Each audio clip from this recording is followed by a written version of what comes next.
পারমাণবিক শক্তি ব্যবহারের এলিট ক্লাবে বাংলাদেশ। রূপপুর বিদ্যুৎ কেন্দ্রে ইউরেনিয়াম লোডিং শুরু, আগস্টে মিলবে 300 মেগাওয়াট। পাশে থাকবে রাশিয়া।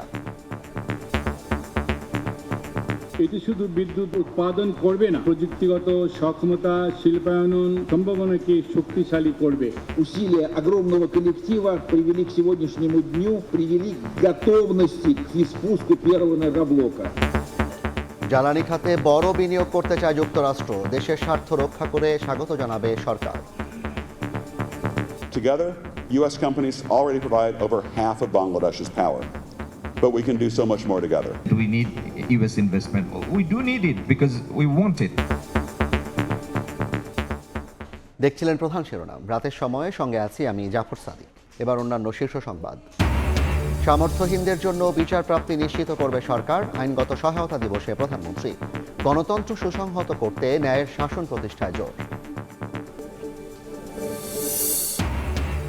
জঙ্গিবাদ মাথাচাড়া দেওয়ার চেষ্টা দেখছেন তথ্য উপদেষ্টা। সন্দেহভাজনদের জামিন বাতিলে উদ্যোগ। জঙ্গি ইস্যুকে হাতিয়ার বানিয়ে ফায়দা লোটে আওয়ামী লীগ। মুক্তিযোদ্ধা পরিবারের লোক কেউ জামাত করতে পারে না, আর জামাত করলে ডাবল অপরাধ করতে। যুক্তি যখন ফুরিয়ে যায়, মাথা তখন গরম হয়ে যায়। আমি এটার তীব্র নিন্দা জানাই। আবার সাথে যুদ্ধ করছি, আমরা রাজাকারের সাথে যুদ্ধ করছি। মুক্তিযুদ্ধ রাজাকার ইস্যুতে সংসদে উত্তাপ। বিএনপির এমপির বক্তব্যের প্রতিবাদ বিরোধী দলীয় নেতার। পরিস্থিতি শান্ত করলেন স্পিকার।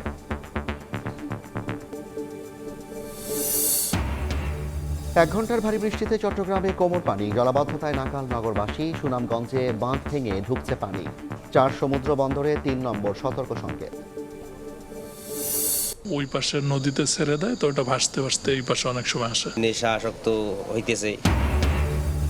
রংপুর বিভাগের 6 সীমান্ত দিয়ে অবাধে ঢুকছে মাদক। 37 রুট হয়ে ছড়িয়ে পড়ছে শহর গ্রামে। মাদক সেবী আর কারবারিদের দৌরাত্মে অতিষ্ঠ মানুষ।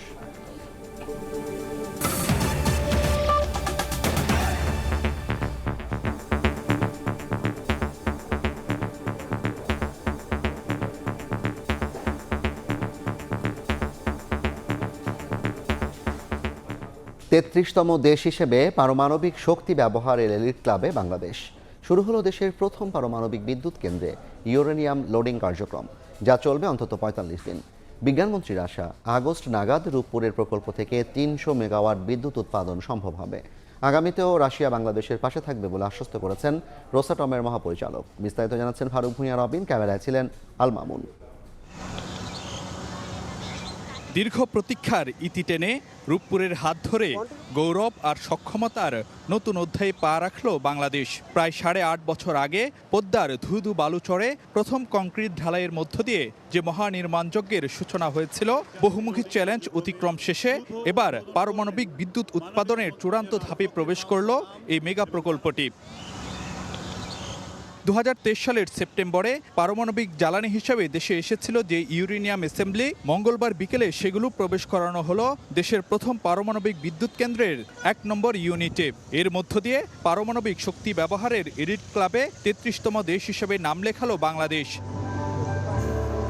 প্রকল্প এলাকায় আয়োজিত ফুয়েল লোডিং এর আনুষ্ঠানিকতায় ভার্চুয়ালি যুক্ত হয়ে বাংলাদেশের নবযাত্রায় শুভেচ্ছা বার্তা দেন আন্তর্জাতিক পরমাণু শক্তি সংস্থার প্রধান রাফায়েল মারিয়ানো গ্রোসি। আর রুশ নির্মাতা প্রতিষ্ঠান রোসাটমের মহাপরিচালক এলেক্সি লেখাচেভ আগামীতেও বাংলাদেশের পাশে থাকার কথা জানান। Наши совместные усилия огромного коллектива привели к сегодняшнему дню, привели к готовности к спуску первого энергоблока. সরকারের নীতি নির্ধারকরা বলছেন, আন্তর্জাতিক মানদণ্ড মেনে রূপপুরে নিরাপত্তার বিষয়ে সর্বোচ্চ গুরুত্ব দেওয়া হয়েছে। তাদের আশা, কেবল বিদ্যুৎ উৎপাদনই নয়, জ্বালানি নিরাপত্তা নিশ্চিত, জীবনমান উন্নয়ন আর অর্থনীতি গতিশীল করতে অগ্রণী ভূমিকা রাখবে এই প্রকল্পটি। এই দীর্ঘ যাত্রাপথের পরিকল্পনা, নকশা নির্মাণ, ফুয়েল লোডিং, স্টার্টআপ, প্রতিটি ধাপ ছিল অত্যন্ত challenging.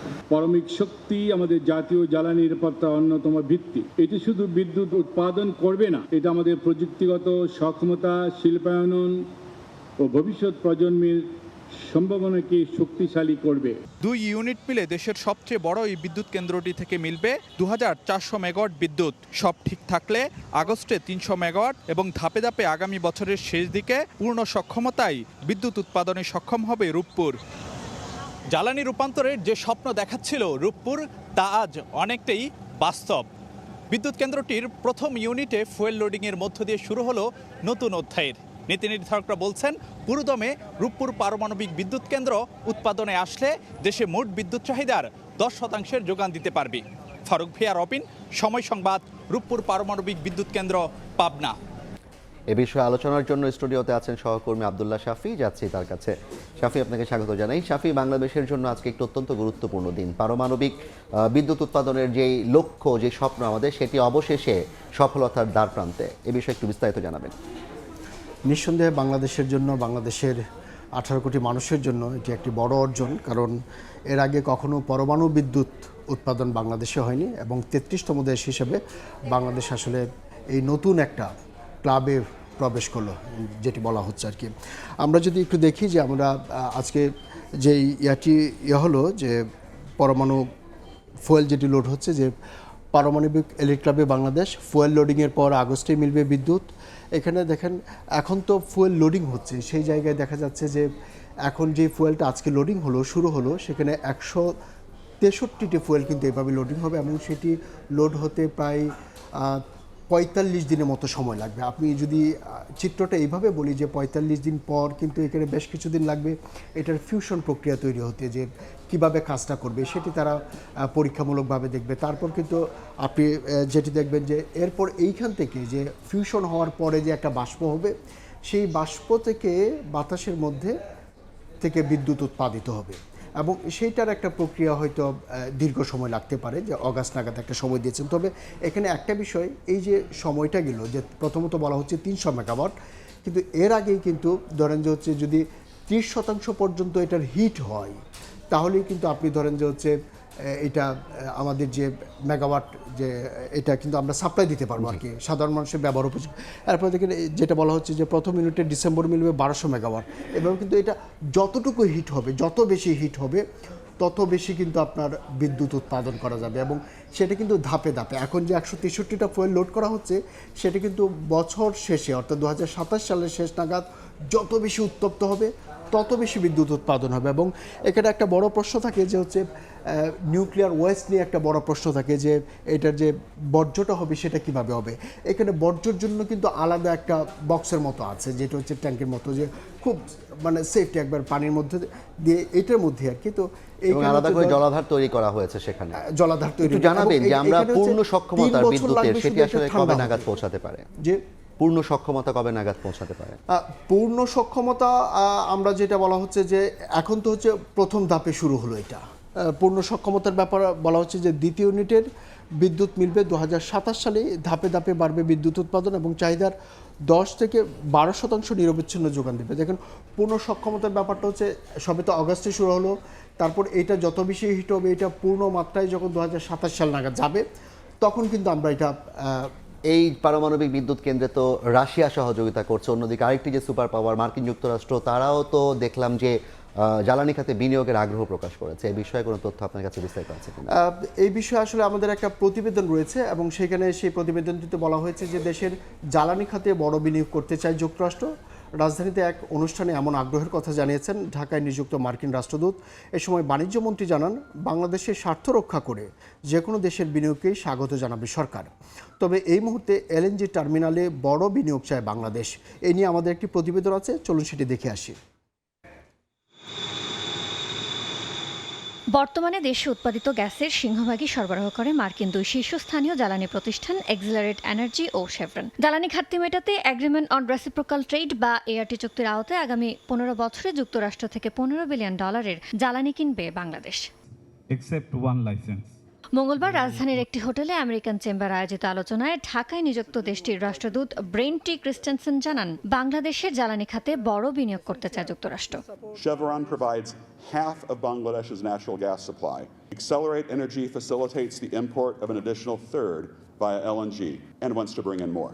It and other U.S. companies stand ready to build out more energy infrastructure, including modernizing the grid.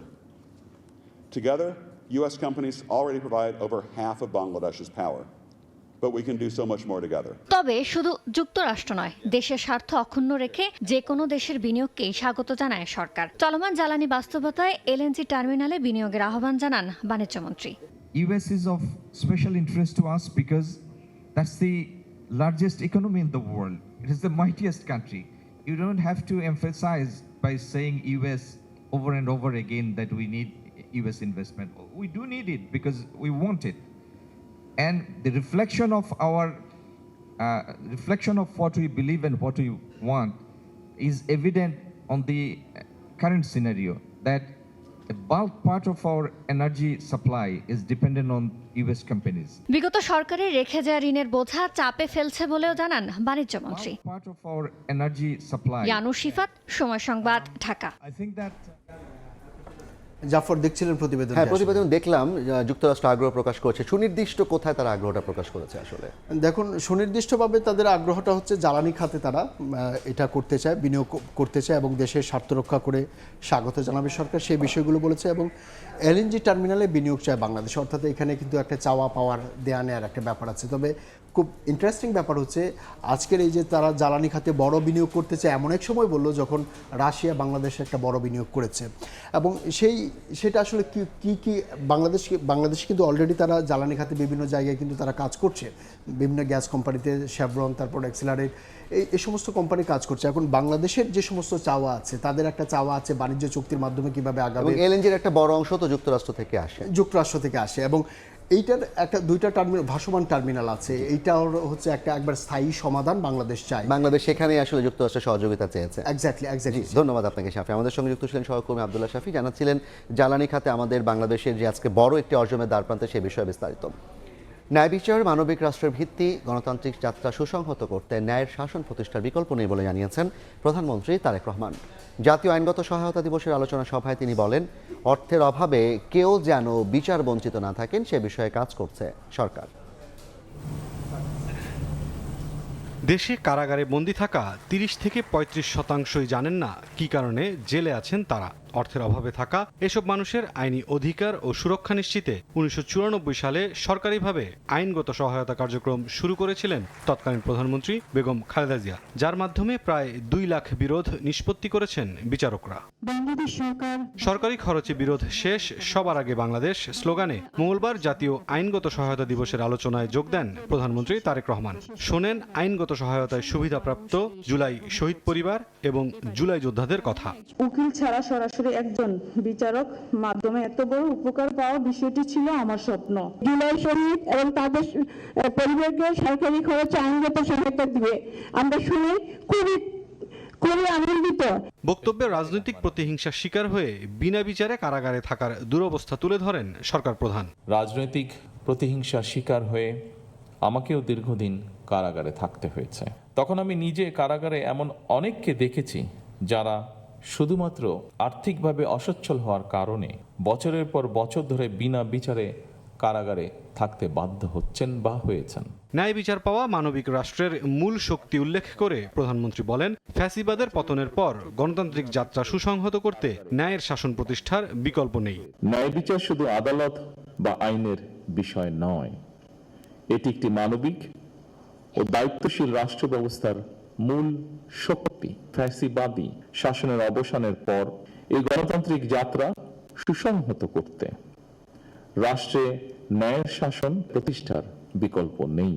অর্থের অভাবে যেন অ্যাক্সেস টু জাস্টিস থেকে কেউ বঞ্চিত না হয় সে বিষয়ে সরকার কাজ করছে বলেও জানান তারেক রহমান। একজন মানুষও যাতে অর্থের অভাবে অ্যাক্সেস টু জাস্টিস থেকে বঞ্চিত না হয় সেই লক্ষ্যকে সামনে রেখে সরকার লিগ্যাল এইড কর্মসূচি অব্যাহত রেখেছে। আর্থিকভাবে সামর্থ্যবান নয় এমন মানুষদের জন্য অ্যাক্সেস টু জাস্টিস নিশ্চিত করতে সরকার সুনির্দিষ্ট পরিকল্পনা গ্রহণ করেছে।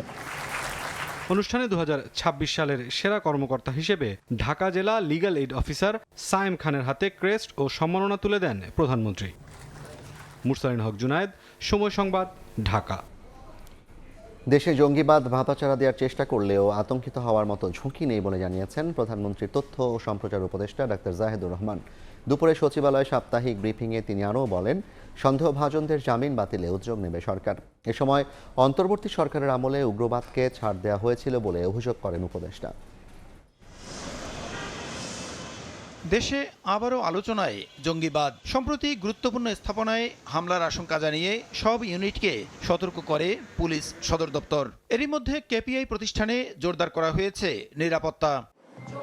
মঙ্গলবার সচিবালয়ে সাপ্তাহিক ব্রিফিংয়ে প্রধানমন্ত্রীর তথ্য ও সম্প্রচার উপদেষ্টা জানান, 5 আগস্টের পর শরিয়া ভিত্তিক রাষ্ট্র কায়েমের স্বপ্ন ছিল একটি গোষ্ঠীর, কিন্তু গণতান্ত্রিক শক্তি ক্ষমতায় আসায় তাদের সে লক্ষ্য পূরণ হয়নি। বাংলাদেশে জঙ্গি আছে। 1.5 বছর ইন্টারিম সরকারের সময় আমরা খেয়াল করেছি এই প্রবণতার মানুষদের অনেক বেশি সংগঠিত হওয়া বা পাবলিকলি আসা বা ওপেনলি আসার প্রবণতা তৈরি হয়েছিল। কারো কারো স্বপ্ন ছিল এখানে এক ধরনের বিশেষ শরিয়া ভিত্তিক রাষ্ট্র কায়েম করবে। শেষ পর্যন্ত সেটা না হয়ে যেতে বাংলাদেশ একটা উদার গণতান্ত্রিক পথে গেছে, সেটা কারো কারো ভালো নাও লাগতে পারে। দেশে জঙ্গিবাদ থাকার কথা স্বীকার করে উপদেষ্টা বলেন, এটি ঝুঁকির পর্যায়ে নেই। কারামুক্ত হয়ে ফের অপরাধে জড়ালে অভিযুক্তদের জামিন বাতিলের উদ্যোগ নেবে সরকার। জঙ্গিবাদ জিরো কোঠায় নিয়ে আসা আমাদের লক্ষ্য। যারা জামিন পেয়েছেন, যারা অভিযুক্ত ছিলেন, তারা একই ধরনের কর্মকাণ্ডে জড়িত আছেন কিনা, সেই ক্ষেত্রে তাদের জামিন বাতিল হতেই পারে। সেটা সেই প্রসেস, সেই যা যা করা সেগুলো সরকার নিশ্চয়ই করবে।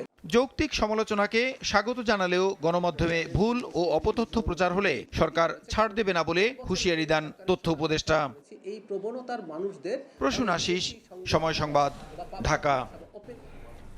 এদিকে দেশে জঙ্গি তৎপরতা নেই দাবি করে স্বরাষ্ট্রমন্ত্রী সালাউদ্দিন আহমদ বলেছেন, জঙ্গিবাদ ইস্যুকে ব্যবহার করে ফায়দা লুটেছিল আওয়ামী লীগ। সকালে কোস্টগার্ডের প্রতিষ্ঠাবার্ষিকী অনুষ্ঠানে তিনি আরও জানান, পর্যায়ক্রমে মাঠ থেকে সেনা সদস্যদের তুলে নেওয়া হবে। মঙ্গলবার রাজধানীর আগারগাঁয়ে কোস্টগার্ডের সদর দপ্তরে বাহিনীর 31তম প্রতিষ্ঠাবার্ষিকীর আয়োজন শুরু হয়। বিউগল বাজিয়ে বরণ করা হয় আমন্ত্রিত অতিথিদের। প্রামাণ্যচিত্রে তুলে ধরা হয় বাহিনীটির 1 বছরের সাফল্য। এছাড়া বিভিন্ন ঝুঁকিপূর্ণ কাজে অংশ নিয়ে বাহিনীর 16 জন জীবন দিয়েছে উল্লেখ করে কোস্টগার্ডে জনবল ঘাটতির কথা জানান মহাপরিচালক। শুরু থেকে সীমিত সম্পদ, জনবল স্বল্পতা ও অভিজ্ঞতার ঘাটতি অতিক্রম করে দেশ সেবার অদম্য প্রত্যয়কে ধারণ করে এ বাহিনী ধারাবাহিকভাবে অগ্রসর হয়েছে। পরে বাহিনীর 14 জনকে সাহসিকতাপূর্ণ অবদানের স্বীকৃতি হিসেবে বিভিন্ন পদকে ভূষিত করা হয়। পদক তুলে দেন স্বরাষ্ট্রমন্ত্রী। পরে সাংবাদিকদের প্রশ্নের জবাবে স্বরাষ্ট্রমন্ত্রী বলেন, দেশে জঙ্গি তৎপরতা নেই, তবে বিগত ফ্যাসিস্ট সরকার এটিকে রাজনৈতিক হাতিয়ার হিসেবে ব্যবহার করত। আমাদের দেশে এরকম কোনো তৎপরতা নেই। কিছু এক্সট্রিমিস্ট গ্রুপ থাকে, পৃথিবীর সব দেশে এরকম অ্যাক্টিভ থাকে। এগুলো আমরা ইউজ টু। ফ্যাসিবাদী আমলের সময় তারা নিজস্ব রাজনৈতিক ফায়দা হাসিলের জন্য এগুলোকে হাতিয়ার হিসেবে তারা ব্যবহার করত। আরেক প্রশ্নের জবাবে মন্ত্রী বলেন, সরকারের চাহিদা অনুযায়ী সেনাবাহিনী মাঠে আছে, তবে পর্যায়ক্রমে তুলে নেওয়া হবে। গ্রাজুয়ালি উইথড্র করা হচ্ছে, খুব শিগগিরই সেটা পুরোটাই উইথড্রয়াল হবে। এর আগে কোস্টগার্ডের জনবল বৃদ্ধি ও আধুনিকায়নে সরকার বদ্ধপরিকর বলে জানান স্বরাষ্ট্রমন্ত্রী। স্বপন আহমেদ, সময় সংবাদ, ঢাকা। মুক্তিযুদ্ধ রাজাকার ইস্যুতে সংসদে উত্তাপ। মুক্তিযোদ্ধা পরিবারের কেউ জামায়াতকে সমর্থন করতে পারে না। বিএনপি এমপি ফজলুর রহমানের এমন বক্তব্য ঘিরে উত্তপ্ত হয়ে ওঠে সংসদ। বলেন, ৭১-এর সঙ্গে ২৪-এর তুলনা করা অন্যায়। তার বক্তব্যের কিছু অংশ এক্সপান্স করার অনুরোধ জানান বিরোধী দলীয় নেতা। সংসদ সদস্য আন্দালিব রহমান পার্থ বলেন, ৭১-এ হাওয়ার সঙ্গে যুদ্ধ হয়নি, রাজাকারদের সঙ্গে যুদ্ধ করেই স্বাধীন হয়েছে দেশ।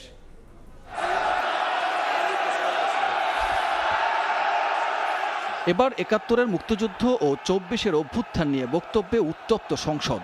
কিশোরগঞ্জ ৪ আসনের বিএনপির সংসদ সদস্য ফজলুর রহমান বলেন, একটির সঙ্গে আরেকটির তুলনা করা অন্যায়। বলেন, মুক্তিযোদ্ধা পরিবারের কেউ জামাতকে সমর্থন করতে পারে না। তাকে নিয়ে বিরোধী দলের কটূক্তির প্রতিবাদও জানান। ৫ই আগস্টের পরে যে ঘটনাগুলো হয়েছে সেগুলো তো কোনো আইনে ইন্ডেমনিটি পাওয়ার কথা না। মুক্তিযোদ্ধা পরিবারের লোক কেউ জামাত করতে পারে না, আর জামাত করলে ডাবল অপরাধ করতে। বক্তব্যের পরে বলবে আমরা কি মুক্তিযুদ্ধ করি নাই।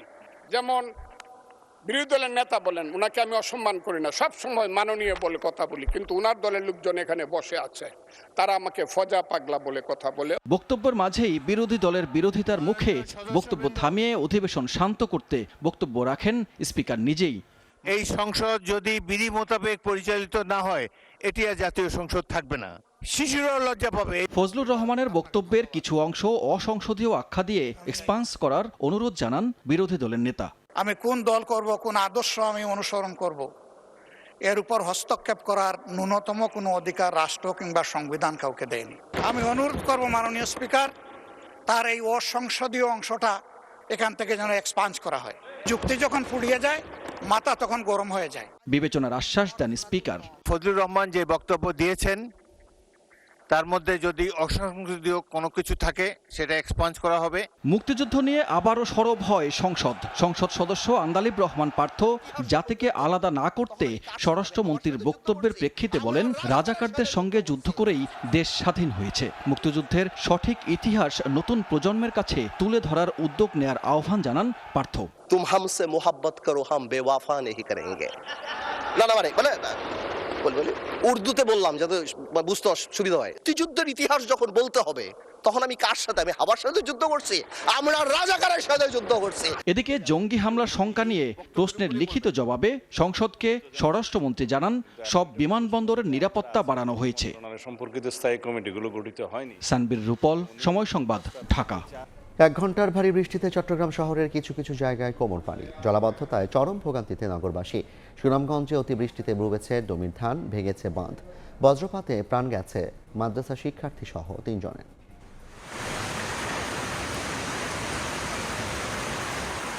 কয়েকদিনের কাঠফাটা রোদের পর দেশের বিভিন্ন স্থানে ঝড় বৃষ্টি, জনজীবনের স্বস্তির হাওয়া হয়ে গেছে তীব্র ভোগান্তি।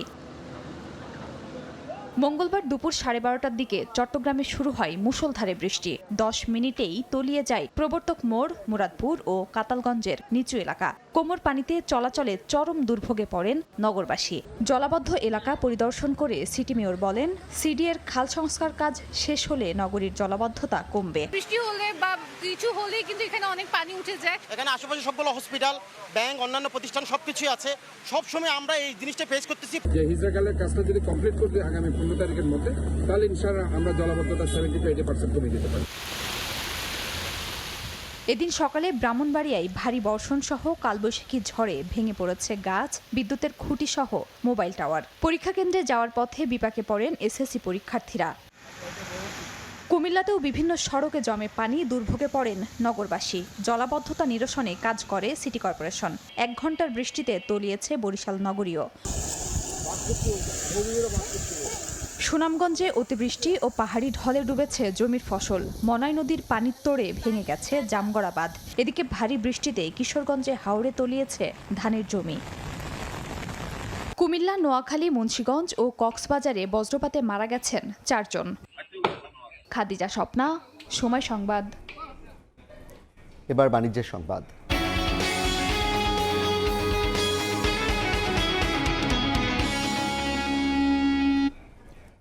এনবিআরের বিভিন্ন নীতি পরস্পর বিরোধী। কিছু ক্ষেত্রে আয়ের তুলনায় ভ্যাট ট্যাক্সের হার অসামঞ্জস্যপূর্ণ, এতে ক্ষতিগ্রস্ত হচ্ছে ব্যবসা প্রতিষ্ঠান ও অর্থনৈতিক অঞ্চল।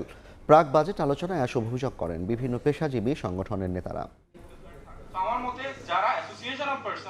আইনের ভাষা আর শব্দ চয়নের মারপ্যাচ বদলে দিচ্ছে করের হার, তৈরি করছে জটিলতা। ব্যক্তি থেকে প্রতিষ্ঠান বা অর্থনৈতিক অঞ্চল, কেউই বাদ যাচ্ছে না হয়রানি থেকে। এমন নানা অভিযোগ নিয়ে এনবিআরে হাজির কস্ট অ্যান্ড ম্যানেজমেন্ট অ্যাকাউন্টস পেশাজীবীরা। অর্থনৈতিক অঞ্চল কর্তৃপক্ষের একমাত্র আয়ের উৎস হচ্ছে ল্যান্ড লিজ। কোনো ডিসিটি যে কাজটা করতেছে বলতেছে যে এটা তাদের ভাড়ায়, সুতরাং আমরা এসআরও মানি না।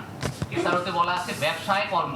বিদ্যমান পরিস্থিতিতে ভ্যাট আইন ও ধারা সংশোধনের প্রস্তাব দেয় VAT professionals forum. Property facility management service বা এই ধরনের এখন কোম্পানিগুলি হচ্ছে যারা ইনফ্রাস্ট্রাকচার ফ্যাসিলিটি দেয়, তো তাদের ক্ষেত্রে যদি এরকম এটাকে স্পেসিফিক্যালি হাউস রেন্টের মতো করা হয়, তাহলে তারা স্ট্যাটিউটরি ডিডাকশনের বাইরে 33 বা 25%-এর বাইরে অন্য ডিডাকশনগুলি কিন্তু তারা করতে পারে না। মঙ্গলবার রাজধানীর আগারগাঁওয়ে জাতীয় রাজস্ব ভবনে পেশাজীবী সংগঠনগুলোর নেতাদের সঙ্গে 2026-27 অর্থ বছরের প্রাক বাজেট আলোচনায় অংশ নেন এনবিআর চেয়ারম্যান। এ সময় নানা অভিযোগ আপত্তির উত্তর দেন তিনি, আশ্বাস দেন দাবি বিবেচনার। আপনারা যদি প্র্যাকটিক্যালি কাজ করেন, বিশেষ করে এই জায়গাগুলোতে নন ট্যারিফ ব্যারিয়ার যেগুলো আছে, যেগুলোতে অসুবিধা, এগুলো একটু বেশি করে তুলে ধরেন, আমরা চেষ্টা করবো এগুলো সহজ করে দেওয়া। আইনের বিভিন্ন ধারার কারণে কিছু কিছু ক্ষেত্রে অস্বাভাবিক কর হার ধার্য করার অভিযোগ করে সমাধানের দাবি জানান আলোচকরা।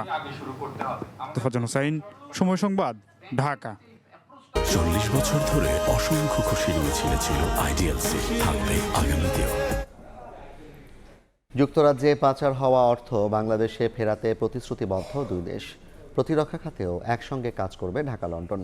British high commissioner Sarah Cook আরও জানান, হরমুজ প্রণালী ঘিরে অনিশ্চয়তায় জ্বালানি সরবরাহ অব্যাহত রাখতে 45টি দেশকে নিয়ে সমাধান খুঁজছে যুক্তরাজ্য। ইরান যুদ্ধের প্রভাবে হরমুজ প্রণালী ঘিরে অনিশ্চয়তায় বৈশ্বিক জ্বালানি সরবরাহ নিয়ে বাড়ছে উদ্বেগ। চাপের মুখে বাংলাদেশ সহ উন্নয়নশীল দেশের অর্থনীতি। এমন পরিস্থিতিতে মঙ্গলবার জাতীয় প্রেস ক্লাবে কূটনৈতিক বিষয়ক সাংবাদিকদের সংগঠন ডিকাব আলোচনায় ঢাকায় নিযুক্ত ব্রিটিশ হাই কমিশনার জানান, জ্বালানি সংকট স্বাভাবিক রাখতে ৪৫টির বেশি দেশকে নিয়ে কূটনৈতিক সমাধানে কাজ করছে যুক্তরাজ্য।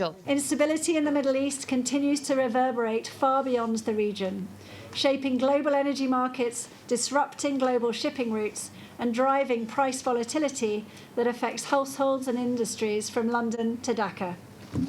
Freedom of navigation, particularly through critical choke points such as the Strait of Hormuz, is therefore not simply a regional concern, but a global economic imperative. My Prime Minister co-chaired a meeting with President Macron on the 17th of April, bringing together over 45 countries from around the world to discuss the situation in the Straits of Hormuz and to be able to work through a diplomatic solution to the challenges and to the crisis. সারাকুক জানান, যুক্তরাজ্যে পাচার হওয়া অর্থ বাংলাদেশে ফেরত আনতে প্রতিশ্রুতিবদ্ধ দুই দেশ। সামরিক কর্মকর্তাদের প্রশিক্ষণ সহ প্রতিরক্ষা সহযোগিতায় একসঙ্গে কাজ করবে Dhaka, London. We work with the National Defence College and also support through our other professional military education back in the UK, but also here in Bangladesh. Asset recovery, that is something that we have worked very closely with the government on over the last 18 months to 2 years. ঢাকাকে বিমান চলাচলের hub হিসেবে তৈরি করতে দুই দেশের সরকার কাজ করবে বলেও জানান British high commissioner. UK-Bangladesh partnership. Shatila Sharmin, Somoy Sangbad, Dhaka. Rangpur বিভাগের 6 সীমান্ত জেলা দিয়ে অবাধে ঢুকছে মাদক। 8টি শহরের প্রায় সব অলিগলি থেকে শুরু করে উত্তরের নিভৃত গ্রামের পথঘাটে এ মরণ নেশার ছড়াছড়ি। মাদক সেবী আর মাদক কারবারিদের দৌরাত্মে অতিষ্ঠ সাধারণ মানুষ। উত্তরের বেশ কয়েকটি সীমান্ত ঘুরে আরও জানাচ্ছেন আতিকুর রহমান তমাল, ক্যামেরায় ছিলেন তরিকুল ইসলাম।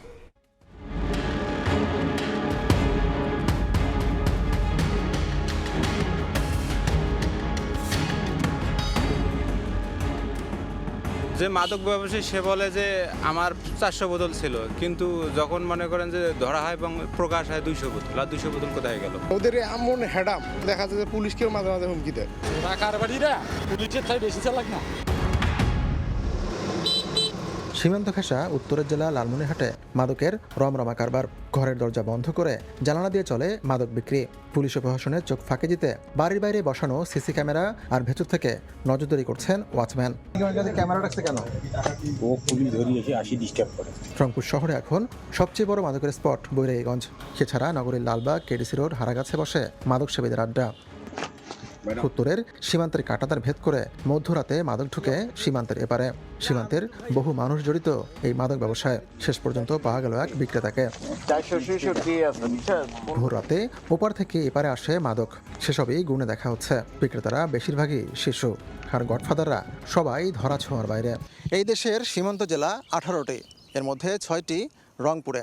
আমি এখন দাঁড়িয়ে আছি রংপুরের লালমনিরহাটের শেষ সীমান্তে। আমার পেছনে যে জায়গাটি রয়েছে এটি আসলে সীমান্ত লাগোয়া একটি গ্রাম, এবং সেই গ্রামের পরেই কিন্তু সীমান্তের কাঁটাতার এবং যে লাইটগুলো দেখা যাচ্ছে এরপরে কিন্তু ভারত। অভিযোগ আছে এইসব সীমান্ত পথে অবাধে ঢুকছে মাদক। কি নাম এটার? লেবরট। মিঠাপুকুরের সবচেয়ে বড় ইয়ে কোনটা? শালটারি বড় বর্তমান ইয়ে করিয়ে গেছে। যত বড় পাবো না, 2 মাস 3 মাস থাকলেই যাবেন দিয়ে যায়। ছোট থেকে দেখতেছি আমাদের এই রোডে সীমান্তবর্তী এলাকা হয়, দুপুরের পর থেকেই মনে করেন যে মিনিটে 8-10টা করে বাইক যাচ্ছে। শুক্রবার সেদিন আমরা রাস্তা দিয়ে হাঁটতে পারি না, এত বাইক। রংপুরের যে পার্টিগুলো এগুলোর উচ্ছৃঙ্খলা বেশি, এবং আইন শৃঙ্খলা বাহিনীর দলগ্রামের ইউনিয়নের কোথায় কোথায় দিলে ওরা সবাই জানে, কিন্তু কোনো তো ভূমিকা দেখি না। স্টুডেন্ট যেগুলো ইয়ং অল্প বয়সের, এরা মনে করেন যে দিন দিন মনে করেন যে নেশা আসক্ত হইতেছে। সংশ্লিষ্টরা বলছেন একসময় ভারত থেকে আসতো ফেন্সিডিল, কিন্তু সে দেশে এর উৎপাদন বন্ধ থাকায় সে জায়গায় আসছে একই ধরনের মাদক স্ক্যাফো ফায়ারডেল। এছাড়া ভারতীয় মদ, গাঁজা ও অল্প কিছু ইয়াবার চালানো আসে উত্তরের সীমান্ত পথে। আতিকুর রহমান তমাল, সময় সংবাদ, রংপুর। তেল রপ্তানিকারক দেশগুলোর সবচেয়ে প্রভাবশালী জোট ওপেক এবং ওপেক প্লাস থেকে বেরিয়ে যাওয়ার ঘোষণা দিয়েছে সংযুক্ত আরব আমিরাত। 1 মে থেকে এই পদত্যাগ কার্যকর হচ্ছে বলে জানা গেছে। বিশ্লেষকরা বলছেন এই পদক্ষেপ জোটের নেতৃত্বে থাকা সৌদি আরবের জন্য কৌশলগত ধাক্কা হতে পারে। আমিরাতের এই পদক্ষেপ আন্তর্জাতিক বাজারে নতুন চাপ তৈরি করতে পারে।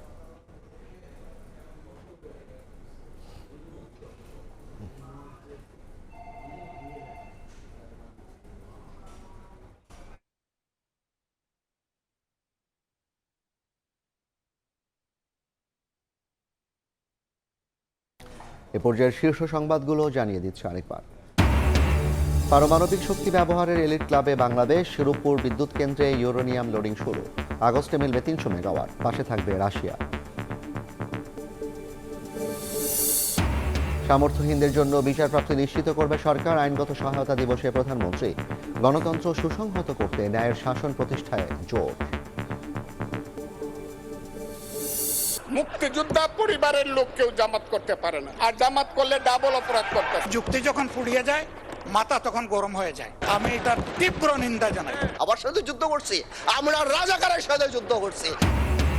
মুক্তিযুদ্ধ ও রাজাকার ইস্যুতে সংসদে উত্তাপ। বিএনপির এমপির বক্তব্যের প্রতিবাদ বিরোধী দলীয় নেতার। পরিস্থিতি শান্ত করলেন স্পিকার।